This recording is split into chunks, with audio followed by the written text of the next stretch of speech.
What is up, guys? Lhugueny here. Welcome to behind the scenes of Modern Warfare the musical. Modern Warfare Remastered, excuse me. That's without the remastered, it'd be like 9 years ago. Holy shit! Anyways, I've got my lyrics written on my phone here. I've got the instruments all taken care of. So I'm gonna start with the first one. Captain Price, gotta get in the zone. Let's do this. Alright. You get to hear me without any effects whatsoever, you fucking cunts. If you write me in comments, I'm gonna fucking shit all over the place. Wait, that doesn't really benefit me very much. Alright, fuck it, let's do this. Alright, here we go.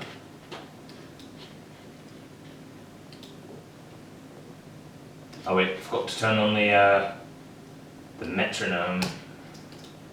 Alright, here we go. What kind of muppet name is so? Boarding a ship, sliding down the rope. Nuclear cargo is aboard and the ship will sink to the seafloor. Rescue on informant Nikolai. He was caught as a spy and condemned to die. Our extraction was damned, I must report, so we paid the cunts back with some air support. Okay, kind of fucked up.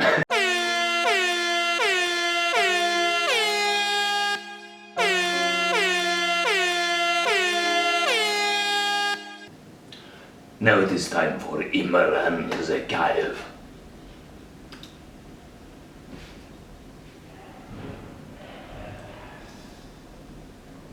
Our so-called leaders prostituted us to the best. Our so-called leaders prostituted us to the best. Destroyed our culture, our honor, our economies. Oh fuck. I just realized I need to rewrite this. It doesn't flow with the beat. Alright, now I'm doing my favourite part, Captain Macmillan. From all gillied up, but I may need to record it line by line because it's a bit of a shite show trying to record this all together because Macmillan's got quite an interesting voice. Like the way he says the word "kun" or "arse." Alright, here we go. Let's give it a shot. Let's give it our best shot. Oh shit. Oh, I totally fucking bollocks that. Alright, one more time, one more time. All gillied up with a silent screw, blows a guy's arm slide down the rope. Ferris wheel animal, it'll be a farce when prices claim more, up a man you arse. After recording and mixing all of the music, I move on to the visual art part, which starts in Adobe Flash, where I put together all of the character designs and the backgrounds, and I rig them as well. So as I'm drawing each character, I'll make sure to separate each of their major body parts to make it easier to animate once I start that process.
Okay, so once all the characters and backgrounds are designed, I put them together in the appropriate scenes. So here we have Imran Zakayev on the right singing while Amir al-Assad shoots the current leader of the country from a first-person perspective, as if you're the leader of the country. So let's just go into, for example, show you how Imran Zakayev is animated. So I'll double-click on him to go into his body as a layer, and as you can see here, I have all the separate body parts separated. So for all the lip syncing, we'll start with that. I usually animate the head elements first since that's sort of the deepest layer you can go to, so to speak. So I double click on that, and here I have everything already animated. So we have the, he starts singing at frame 94. So So I have 11 different mouth positions, and if I double click on the mouth, you'll see all 11 of them. And each one has a corresponding one. So the closed mouth is frame 1, the semi-open with teeth is 2, fully open with teeth is 7, all the different regular openings are 3, 4, 5, and 6. Then you have like the O's at 10, the F's and the V's at, the O's at 9, the F's and the V's at 10, and the L's or the TH pronunciation on 11 with the tongue sticking behind the teeth there with the mouth open. And I remember where all those are, so then I listen to each frame. There's 24 frames per second, so I listen to each frame of audio and establish what appropriate mouthpiece would go with every frame. So then I do that, and then I move the pupils and the lids to sort of match the dialogue to make it more expressive, as well as the eyebrows up here. So that's all done for this part. So we'll zoom out now into the layer above it, which is the entire body, so that I can actually move the head as he's talking, but with everything animated. So I don't need to worry about animating the head as I move it. It's already pre-animated, so then I just worry about moving the head pieces. And then I have the body movement, such as the arm here, which actually isn't a movement. Well, some of it is just moved frames, but I actually have to draw sort of keyframes of before and after the hand movement. So here he's pointing to himself. So he begins his arm down here, and then I drew 2 more frames, an intermediary frame of the movement and the final resting pose of the hand when he's pointing to himself. And there's a lot of, that's just for this one movement. Of course, there's all these other ones he's counting sort of as he's talking there. It just helps to make them more expressive, even if there isn't like a definitive reason why he's moving his arms for Zakhaev or other characters. And then I move out, and I have all the characters, and then I can move his entire body with it animated if I need to do any last movements. He doesn't actually do anything except for leaning. I can sort of tell him to lean slightly more in this direction or this direction as he says things. And but as you can see here, above him in the foreground, we have Khaled Al-Assad, excuse me. Khaled Al-Assad is actually walking towards the character. So I basically told the character to go from frame 130 to frame 169 and get larger in between them and to bob up and down as if he's walking. So I didn't actually have to do a full walk cycle since you don't even see his legs to save time. And that's the animation process. So then I would export a scene like this and all of the rest of the scenes of the animation out of Flash as PNG files and bring them into After Effects for the next part.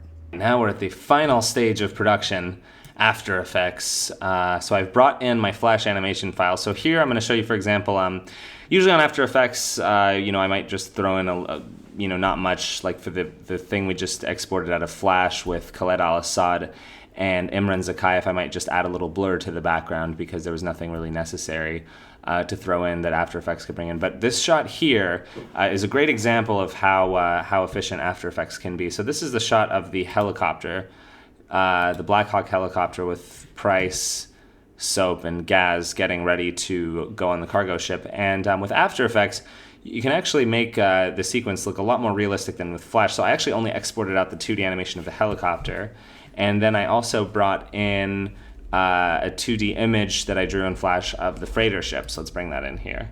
But with the ocean, it was really hard to replicate a good-looking, stormy ocean scene with Flash. So instead, I brought in a 3D animated ocean here as a PNG file, PNG sequence, excuse me, because it's a sequence of 3D images that creates the moving image of the ocean. So we can put it in the foreground here and also put it in the background.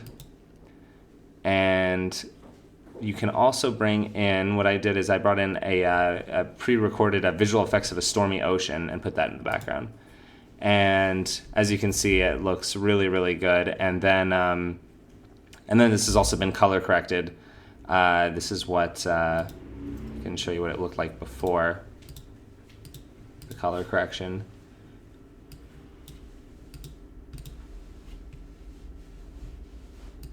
The ship, for example, that's it without the color correction. That's it with the color correction. The ocean, same thing. This is the ocean before the color correction.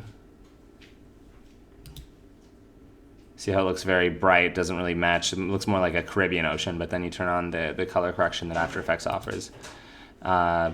And yeah, it makes it dark to sort of match the dark, stormy night of a Bering Strait ocean, not looking like a crazy Caribbean ocean.